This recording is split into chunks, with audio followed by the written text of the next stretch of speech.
Olha, existe um erro que eu vejo todos os investidores cometerem mês após mês, na hora em que eles vão fazer os seus aportes. É um deslize comum, mas que, se repetido, ele pode comprometer bastante os teus resultados do longo prazo, pode fazer com que o teu patrimônio fique muito menor do que ele deveria ficar, pode te impedir de conquistar a liberdade financeira. E olha, se você investe regularmente há mais tempo, é bem provável que você já tenha caído nessa armadilha aqui. E existem 3 sinais por trás dela que o Kevin, planejador, líder de um time com grandes carteiras aqui no clube, vai te explicar nesse vídeo, mostrando esses sinais e revelando que erro é esse, também mais importante do que isso, como evitar esse erro e conquistar a liberdade financeira lá na frente. Presta atenção, deixa o dedo no like e bora pro conteúdo.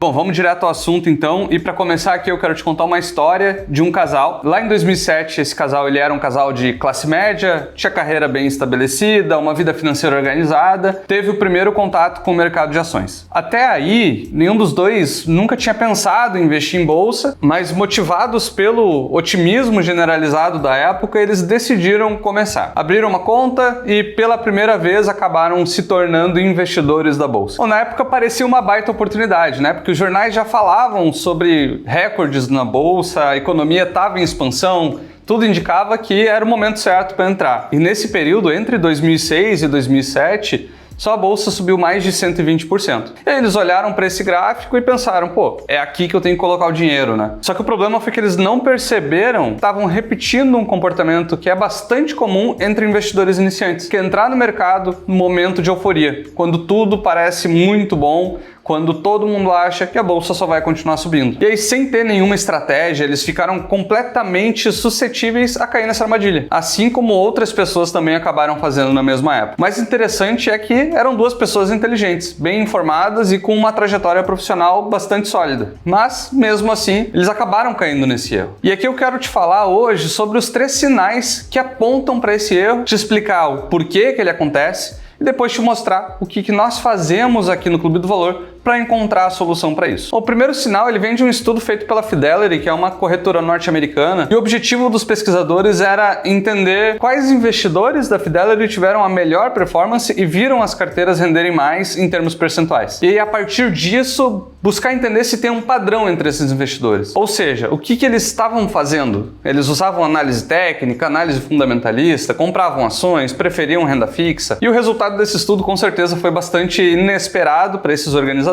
E o interessante do estudo é que o resultado foi que os 2 grupos que apresentaram os melhores resultados no período foram investidores que já tinham falecido, que provavelmente por problemas do inventário entre os herdeiros a carteira ficou parada e não teve nenhuma movimentação, e investidores que simplesmente esqueceram que tinham dinheiro parado na conta. Aqueles caras que deixavam o dinheiro parado na conta, nem lembravam mais que existia aquela conta e deixavam o investimento sem ficar mexendo. E por mais que não pareça, esse estudo é de verdade sim. Ele ficou conhecido como The Best Investors are Dead Investors, ou em português, os melhores investidores são os investidores mortos. Bom, e você pode estar se perguntando agora, beleza, mas por que isso acontece? Bom, vou te dar a minha opinião sobre isso. Quando os investidores estavam ativos, estavam mexendo na conta, estavam acompanhando o mercado, fazendo movimentações, eles acabam cometendo um erro que é bastante comum. Eles compravam ativos que estavam numa alta, motivados pelo entusiasmo do momento, e quando esses ativos começavam a cair, influenciados também pelo medo da queda, eles acabavam vendendo. Ou seja, eles faziam exatamente o contrário do que deveria ser feito. E aí eu já te ligo um sinal de alerta. Se tu é essa pessoa que fica o tempo todo abrindo home broker, querendo mexer na carteira, ansioso pelos resultados, pode ser sim que você esteja cometendo um erro muito ruim, e se você comete esse erro na hora de aportar, muito provavelmente você também esteja cometendo outro erro que eu vou falar em seguida. E aqui eu trago de experiência própria, né? De análise de carteira que nós fazemos aqui no Clube do Valor. Geralmente as pessoas que chegam para nós na análise de carteira, que falam que acompanham muito o mercado, que estão sempre olhando a bolsa, que estão sempre fazendo movimentação, que estão sempre tentando acompanhar ali o que está subindo e o que está caindo, a carteira dessas pessoas sempre está pior do que a carteira de pessoas que botou o dinheiro e esqueceu. O segundo sinal ele vem de um outro estudo que foi feito nos Estados Unidos na década de 2000, que é chamado de Behavior Gap. Esse período foi muito ruim para o mercado financeiro. Começou com o estouro da bolha das .com, depois veio o ataque terrorista de 2001 e quando o mercado estava começando a se recuperar, veio a crise do subprime no final da década. Ou seja, para os investidores foi um verdadeiro desastre. O S&P 500, que representa a média do mercado norte-americano, teve um retorno negativo nessa década. Em outras palavras, a bolsa caiu e sofreu forte com altos e baixos constantes. Mesmo assim, o estudo olhou quais fundos de investimento em ações tiveram os melhores desempenhos nesse período. E o grande vencedor foi um fundo gerido por Ken Hibner, que rendeu impressionantemente 18% ao ano. Para te dar uma ideia do que significa, um investimento de $100 mil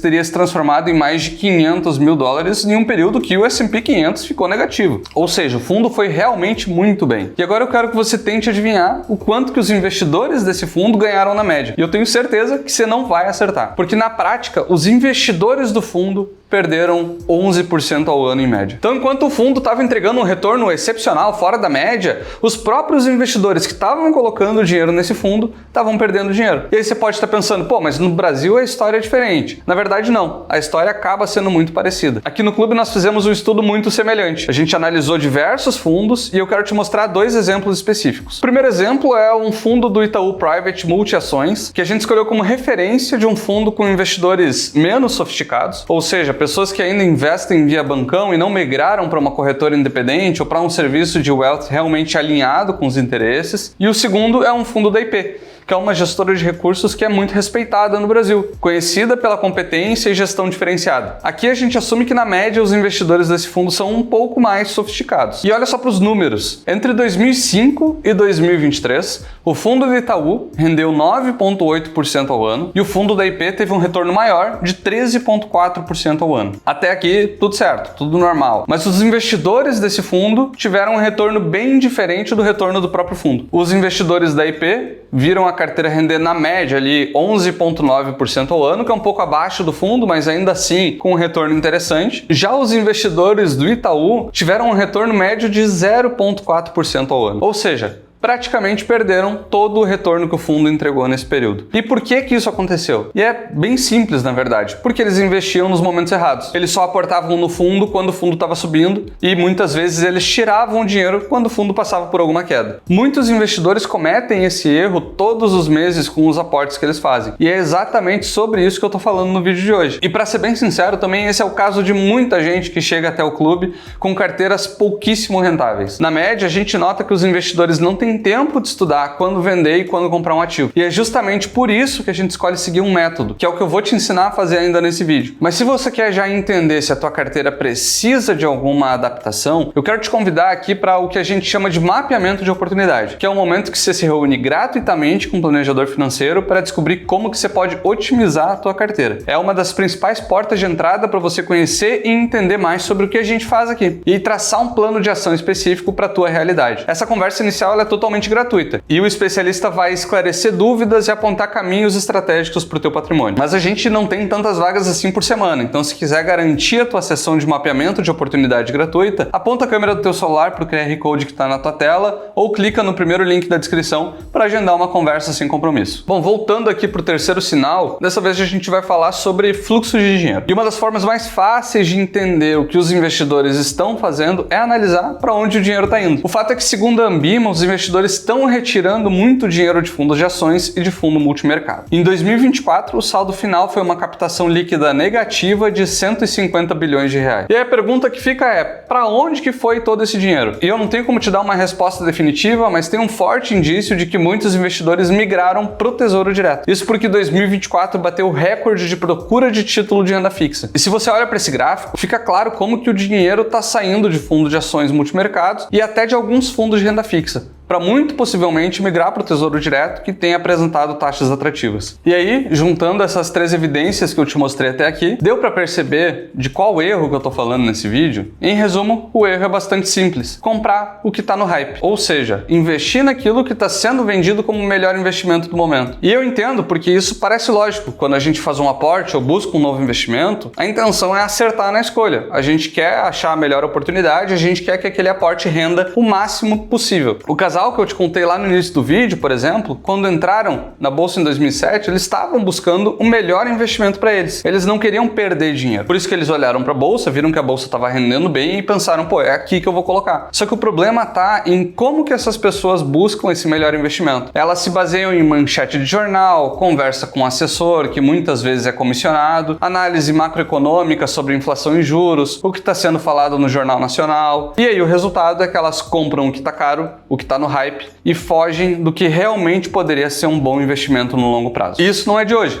Olha essa manchete. Bovespa encerra 2007 com alta acumulada de 43,7%. Ou essa aqui. Bovespa encerra 2006 com valorização de 33%. Agora olha o que estava acontecendo com os fundos de ações nesses momentos. Em 2006, com a bolsa subindo forte, os investidores colocaram 9 bilhões de reais em fundos de ações. Em 2007, com a bolsa subindo ainda mais, entraram com mais 23 bilhões de reais. Agora avança alguns anos, vem a crise de 2008 e o que acontece? Os investidores tiram quase 10 bilhões da bolsa. E quando que começa a voltar? Só no final de 2009, quando a bolsa já tinha subido bastante de novo. Agora vamos para 2014. Olha as manchetes da época. Renda fixa deu banho de rentabilidade no Bovespa nos 20 anos de plano real. É possível lucrar 40% ao ano no Tesouro Direto. E o motivo disso é que a bolsa vinha 3 anos seguidos em queda. 15% em 2013, 3% em 2014 e 13% em 2015 de queda. O que os investidores fizeram foi tirar bilhões de reais da bolsa. Em 2014 foram 13 bilhões retirados, em 2015 18 bilhões, em 2016 mais 9 bilhões retirados da bolsa. E aí a bolsa volta a subir forte em 2016, 17, 18 e 19. E adivinha o que começa a aparecer nas manchetes? Bolsa bate recordes, pula de 88 mil para 116 mil e sobe 32% em 2019. Renda fixa pode ter retorno real negativo. No primeiro pregão do governo Bolsonaro, o Ibovespa atinge máxima histórica. E o comportamento do investidor segue o mesmo padrão. Em 2017 botaram 36 bilhões na bolsa, 2018 mais 28 e 2019 foi um recorde de 88 bilhões de reais investidos. Só que daí a bolsa começou a patinar nos últimos anos e adivinha o que está acontecendo agora? O dinheiro está voltando para renda fixa. Tem muito analista por aí que só fala de renda fixa. E os investidores já sacaram mais de 44 bilhões de fundos de ações em fevereiro desse ano só. Pô, Kevin, então o que eu faço para evitar cometer esse erro? Vou direto pro ponto aqui. Tudo começa com definir a alocação de ativos que é ideal para você. Ou seja, estruturar a composição perfeita da tua carteira de investimentos de longo prazo. A estratégia de alocação de ativos que nós usamos no Clube do Valor, especialmente para os nossos clientes de wealth, é comprovadamente a melhor estratégia de longo prazo. Isso porque 90% da variação do desempenho de uma carteira de investimentos é explicada pela alocação de ativos. E com uma alocação bem definida, você consegue seguir a estratégia do rebalanceamento, que nada mais é que um mecanismo automático de comprar na baixa e vender na alta, evitando justamente esse erro de entrar no hype e sair no pânico. Aí na tua tela eu estou mostrando agora alguns dos principais modelos que nós usamos para quem é nosso cliente. E existem duas formas de investir dessa maneira. Fazer tudo por conta própria, o que exige bastante tempo, estudo e disciplina para manter a estratégia no longo prazo, ou contar com a ajuda profissional, que é a melhor alternativa para quem tem um patrimônio mais significativo, trabalha muito e não tem tempo para gerir os investimentos, ou quer evitar erros que podem custar caro no longo prazo. Então se você tem 100 mil, 500 mil, 1 milhão, 10 milhões ou mais, contar com um serviço profissional de wealth pode ser a melhor escolha para construir um patrimônio sólido e alcançar tranquilidade financeira. Mas o mais importante é, independente de qual caminho você escolha, se quer seguir com a gente, se quer seguir com uma outra consultoria ou se quer seguir sozinho, tenha uma estratégia clara e evite tomar decisões baseadas no que está no hype. E agora eu te pergunto, já cometeu esse erro? Ou conhece alguém que se deu mal fazendo isso? Deixa aqui nos comentários pra gente. E se depois de assistir o vídeo você percebeu que ainda não tem conhecimento suficiente para investir sozinho, para criar uma estratégia de investimentos bem definida e que precisa de ajuda para estruturar a carteira, eu quero te lembrar que a gente está pronto para te ajudar através do mapeamento de oportunidades da tua carteira. As vagas são limitadas, então se quiser garantir a tua, aperta nesse botão aqui para fazer a inscrição. E além disso, eu recomendo que você continue acompanhando o Clube do Valor aqui no YouTube. Vou deixar o link aqui de um vídeo que complementa esse conteúdo. Conhecimento nunca é demais. Então aproveita agora para aprender e melhorar a tua vida financeira. Um abraço e até mais.